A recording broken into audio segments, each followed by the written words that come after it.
Olá pessoal, vamos hoje então falar sobre o livro Senhora, do José de Alencar, um livro publicado na época do Romantismo, já quase no final do Romantismo, né? 1875.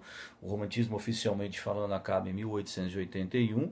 E o José de Alencar é interessante, né? Porque ele morre em 1877. Interessante por quê? Porque ele é um dos grandes escritores do Romantismo. E após a sua morte, né, há um certo vácuo, né, dos grandes escritores, e mais adiante um pouquinho nós vamos ter a predominância ali, digamos assim, nas letras nacionais do Machado de Assis. Mas aí é uma outra história, né? Então nós vamos falar aqui, ó, sobre o livro Senhora. Aqui é Senhora, cadê a Senhora? Aqui é Senhora, isso aqui é o livro, né? Então olha aqui, ó, né? Na verdade isso aqui é a obra completa do José de Alencar. É um livro que está cheirando até um pouquinho amorfo, né? Um livro antigo, esse aqui tem a obra completa dele. E por que Senhora? Porque o José de Alencar ele gostava muito de falar de mulheres, por uma razão muito simples. As principais leitoras, né, quer dizer, os principais leitores eram as mulheres, os estudantes, mas principalmente as mulheres. Então, a razão pela qual as mulheres, né, costumam ser destaque na obra do José de Alencar. Né? Então, nós vamos ter aí Senhora, Lucila, Tio, né? Só para indicar nomes femininos, né? A Viuvinha, ou mesmo quando não é às vezes quando não tem o nome, né, de uma personagem como Sonhos Douro, ainda assim a gente tem como uma das heroínas uma mulher, né? E no caso de Senhora a gente tem um aspecto mais interessante ainda, por quê? Porque ela é que vai comandar toda a narrativa em busca de um objetivo principal. O primeiro objetivo principal é ser feliz, né? E ser feliz na época do romantismo era se casar com um príncipe encantado, né? Era se casar com um homem pela qual ela era efetivamente apaixonada. Só que a senhora tem um problema, né? Qual é o problema? A grande discussão é: a gente deve casar por amor ou a gente deve casar por grana, por dinheiro, né? Isso porque o livro conta a história da Aurélia Camargo, né? Que é a senhora, e tendo como seu par amoroso Fernando Seixas.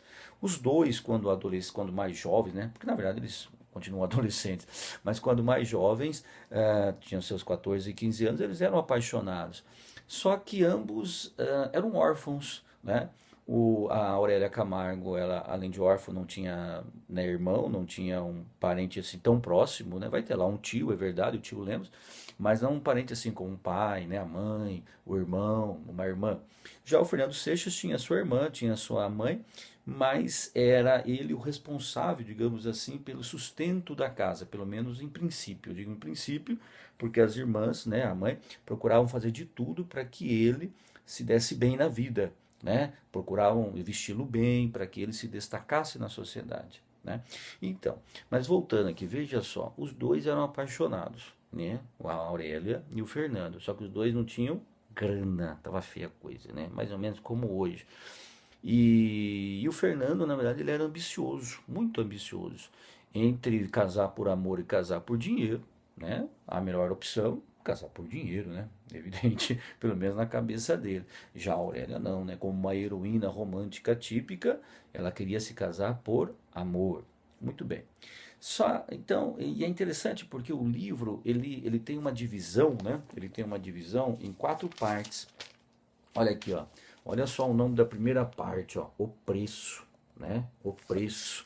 Depois nós vamos ter outras três partes que se chama a quitação, que é a segunda parte, posse, né? A terceira parte, e ainda nós vamos ter o resgate, né? Então são termos mercantilistas, né? Olha aí, preço, quitação, resgate, são termos de mercado, mas no entanto nós estamos falando de um romance romântico. Então, o que pode parecer uma contradição não é, porque justamente o livro, né, Senhora, vai girar em torno da questão do casamento por amor, né? Ó, tô até olhando aqui meio de lado assim, né? O casamento por amor e o casamento por dinheiro. Então, veja só que interessante, né? Esse livro ele começa, ele já começa assim, olha, há anos raiou no céu fluminense uma nova estrela. Quem que era a nova estrela? Era a Aurélia Camargo, né? A Aurélia Camargo. Ela era uma moça muito bonita e muito rica. Você fala assim, mas os dois não eram pobres? Sim, eles eram pobres. Então, na primeira parte aqui, que é exatamente o preço, a gente fica sabendo que a Aurélia é uma mulher muito rica, né, muito rica, e que ela queria se casar. E ela escolhe como parceiro ainda o Fernando Seixas. Né? Só que para a gente poder entender melhor isso, a gente tem que voltar para a segunda parte do livro. E é na segunda parte que a gente vai ter na parte que se chama quitação. Então ali a gente fica sabendo melhor a história dos dois. Né? No caso, a Aurélia, ela era filha, né, como eu disse, ela era uma órfã, né, de pai e mãe, né, os dois tinham morrido, mas ela tinha um avô, né, ela tinha um avô. E é interessante porque o pai dela era o filho desse avô. Né? Então era o avô paterno, né? O avô paterno. E o pai dela, na verdade, o pai queria que ele se casasse com uma mulher. No entanto, né, antes mesmo da lua de mel, né, olha só, né, ou melhor, antes mesmo do casamento, ele já havia feito uma lua de mel com uma outra mulher, né, que viria a ser a mãe da Aurélia.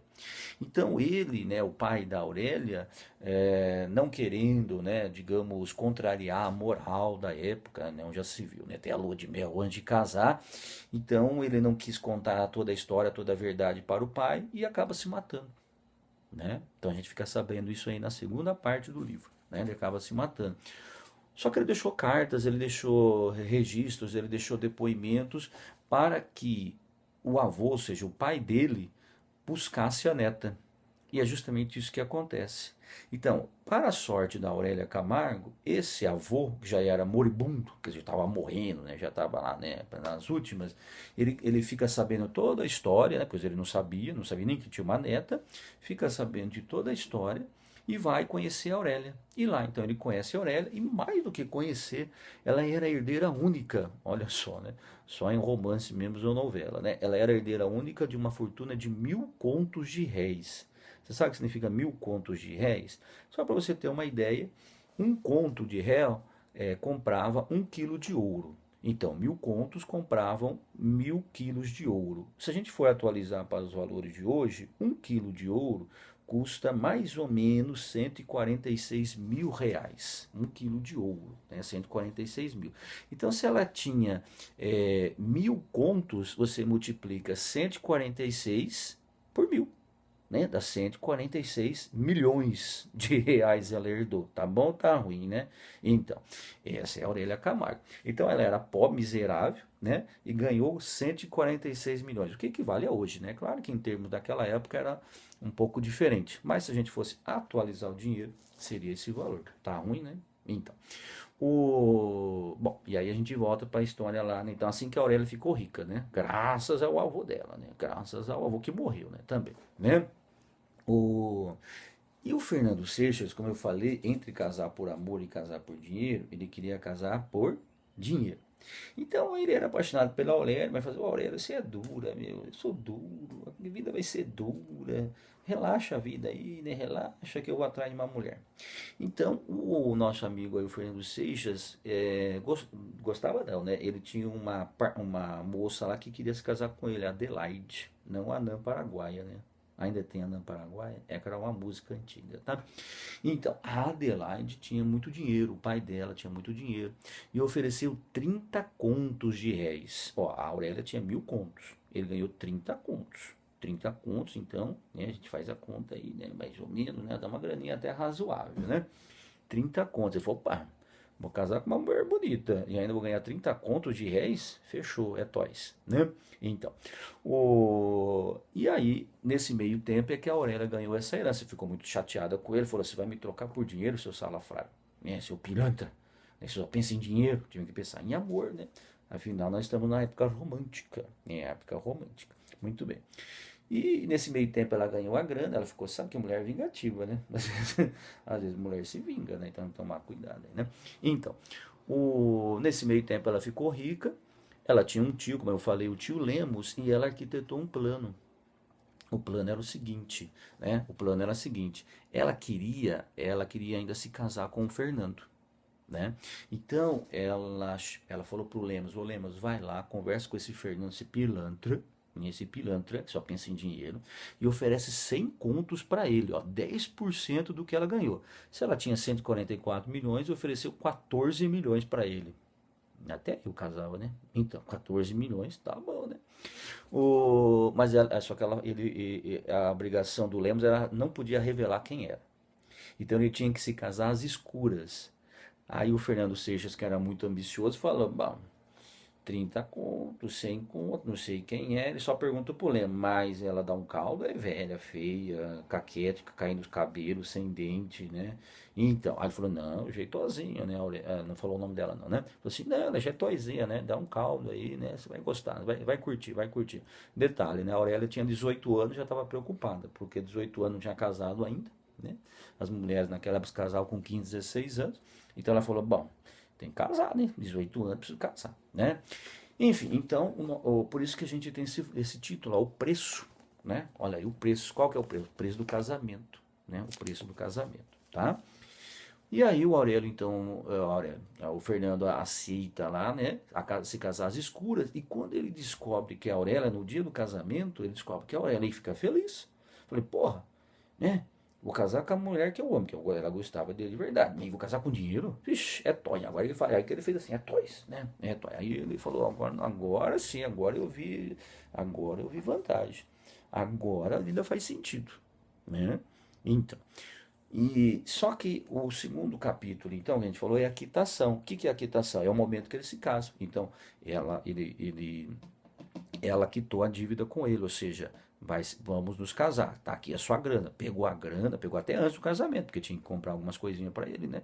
Tinha que comprar lá enxoval, tinha que comprar um iPhone, iPhone não tinha na época, né? Enfim, tinha que comprar algumas coisinhas para poder casar. Muito bem. E aí, quando ele casou, né, teve a festa lá e tal, né? Aí eles foram para lua de mel. Aí a lua de mel que é o problema, né? Ele chegou já todo chegando, assim, todo animado, uhul, lua de mel, né? Todo querendo dar uns beijinhos na Aurélia. E a Aurélia falou: não, meu filho, que não tem beijinho, não. Tem beijinho aqui, não. Você pode ir lá, ó, pega a sua bolinha e vai bater embaixadinha lá. E aqui não tem bolinha, aqui não tem jogo hoje, não. Tá? Não tem lua de mel, não tem nada. Você fica lá brincando sozinho com a sua bola de futebol, né? Que ele já jogava no Corinthians naquela época, né? Então, e aí ele ficou muito chateado, né? Óbvio, né? E aí ela fala assim, mais ou menos pra ele, ó, é o seguinte, cara, você queria me trocar por dinheiro, tá aqui o dinheiro, agora não vai ter, mas não vai me ter não, né? No bom sentido, né? Então não vai, ficou uma coisa meio estranha, mas vocês entenderam a jogadinha, né? Então,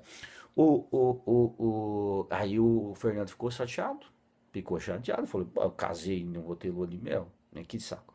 Então aí ela fala assim pra ele, né?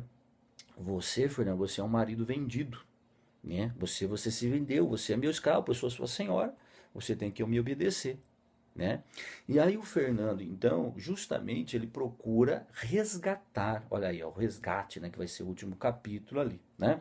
Então ele vai procurar resgatar exatamente o que? A sua moral, ele vai procurar resgatar aquilo que ele perdeu, que é a essência, né, que define o romantismo, que é o relacionamento amoroso verdadeiro, é o beijo de amor verdadeiro. Então, quando a Aurélia der um beijo de amor verdadeiro nele, ele vai voltar a ser o quê? O ogro, ou Fernando, né? A história lá do Xireca lá, né? O homem lá, né? Aquele ogro lá. Então ele tinha gasto 20 contos. Dos 100 contos ele tinha 20 contos, né? Grana, hein? 20 contos é grana. Então, tinha gasto 20 contos. E ele falou assim, não, vou recuperar esse dinheiro. Vou recuperar, não sei o que e tal. E aí, então ele faz de tudo para recuperar, ou seja, ele faz alguns investimentos com o dinheiro que sobrou, né? Tem lá isso e essa história toda levar um ano depois que ele se casa e eles ficam lá morando juntos. E a história, né, depois do casamento, é só aquela história irônica. Ah, vamos jantar junto? Não, tem nada de jantar junto aqui não, meu filho. Você vai jantar com as suas amigas, eu vou aqui jantar sozinho, a Aurélia falava pra ele, né? Então, a Aurélia, né, se vingou, falou assim, agora você, tá, vai comer aqui na minha mão. Quer dizer, no sentido que ela é a senhora e ele o escravo, né? O escravo dela, tá? Mas escravo só pra humilhar mesmo, né? Porque ela queria saber de se vingar dele, né? Enfim, então aí ele consegue recuperar lá o dinheiro, né? Em dado momento, porque se fala lá quitação também, né? Ou seja, é o preço quando eles definem o valor do casamento. A quitação quando eles se casam. Aí paga lá o dinheiro pro Fernando. A posse é quando então a Aurélia toma posse do Fernando após o casamento, quer dizer, ela se torna a senhora dele, né? Se torna a senhora dele. E finalmente nós temos o resgate. Que resgate? O resgate da dívida, do valor que ela deu para o Fernando, que era chamado dote, de 100 contos. Então, ele recupera esse dinheiro com investimentos, né? Estou aqui procurando a última parte aqui, porque tem uma parte legal para ler, né? Que é interessante, tá? E aí, então, ele recupera esse dinheiro e lá no final ele faz o resgate, ou seja, ele devolve o dinheiro para ela. Só que ela não queria saber de dinheiro, ela tinha muito dinheiro. Imagina, você tem 140 milhões, é um bom dinheiro. Aí o cara devolve 14, tá bom, né? Tá bom. Mas 140, ela não queria mais dinheiro. O que ela queria? Ela queria o amor verdadeiro, ela queria o beijo de amor verdadeiro. Pro Fernando deixar de ser sapo, de ser xereque lá, né? O xereca lá, o nosso amigo lá, o ogro, né? E virar o quê? Virar homem, né? Tô aqui procurando aqui a última parte, porque olha só que bonitinho que é a última parte. Calma que eu já chego lá. Encarnação é outro livro, viu? É que eu achei aqui na encarnação um outro livro. Todo dia eu falo de encarnação, mas agora aqui é só a senhora mesmo, né? Então, olha só. E aí no final, então ele devolve o dinheiro e ele, principalmente, ele resgata o amor da Aurélia, né? A admiração da Aurélia, porque ela tinha perdido a admiração por ele, porque ela achava que ele, né, era um cara que iria realmente, digamos, deixar o dinheiro de lado e viver por amor. Quando descobriu que isso não era verdade, ela ficou muito chateada, aí aconteceu toda essa história, mas no final ele resgata. Então veja só, né, que ele fala. Ela despedaçou o lacre e deu a ler a Seixas o papel. Era efetivamente um testamento em que ela confessava o imenso amor que tinha ao marido e o instituía seu universal herdeiro. Olha, então, então, ela como, enfim, ela revelou ali o casamento por comunhão de bens total, né? Eu escrevi logo depois do nosso casamento. Pensei que morresse naquela noite, porque ela estava muito chateada. Ela já fez até o testamento, disse Aurélia com um gesto sublime. Seixas, o Fernando Seixas, contemplava com os olhos rasos de lágrimas. Estava chorando, aquelas lágrimas de crocodilo, né? Pera que caíam cílios aqui, né? Então, muito bem. Esta riqueza causa-te horror, pois faz-me viver, meu Fernando. É o meio de a repelires. Se não for bastante, eu a dissiparei. Quer dizer, eu não quero dinheiro. Se você precisar gastar todo o meu dinheiro para ter você, eu vou ter. Olha aí, isso que é uma mulher né, apaixonada, né? Aí por umas linhas, olha só o que está escrito. As cortinas cerraram-se, quer dizer, fecharam-se, e as auras da noite, acariciando o seio das flores, cantavam o hino misterioso do santo amor conjugal. Né? Um ano depois do casamento, ele, né, largou a bolinha dele lá, né, largou o jogo lá sozinho, coitado do rapaz, né, tava lá tentando fazer um gol, não conseguia. E aí um ano depois do casamento, efetivamente, eles tiveram a lua de mel, né? E aí eles viveram o melhor da vida. O que que é o melhor da vida? Né? Dá uns beijinhos aí de vez em quando, né, e tal. Então, é o hino misterioso do santo amor conjugal. Né? Aí só alegria. Então veja, só para a gente fechar aqui, o que, que acontece? O livro Senhora, ele discute essa questão então do amor, né, e do dinheiro. Para a Aurélia, o que mais importante é o amor, por isso ela é a heroína do romance. O Fernando Seixas, no primeiro momento, para o mais importante é a grana, por isso ele é uma espécie de vilão, é um vilão, mas que vai se redimir, né? E o Alencar discute exatamente digamos assim, essa dubiedade, né? Esse contraste entre o verdadeiro amor e o amor por grana, né? O amor por grana. Como bom romântico, ele redime os maus, né? As pessoas que, digamos, cometeram alguns erros para poder elevar, né? Idealizar mais uma vez o sentimento amoroso. Esse é o princípio romântico. Olha que bonitinho, não é bonitinho? Então, essa é a ideia lá, né, do José de Alencar, tá bom? Então é isso, meu povo, né? Espero que tenham entendido um pouquinho. Claro que há vários dos aspectos que eu não citei no livro, né? Não citei, mas é mais para que vocês tenham uma ideia, tá bom? Um abraço. Uau, santo amor conjugal.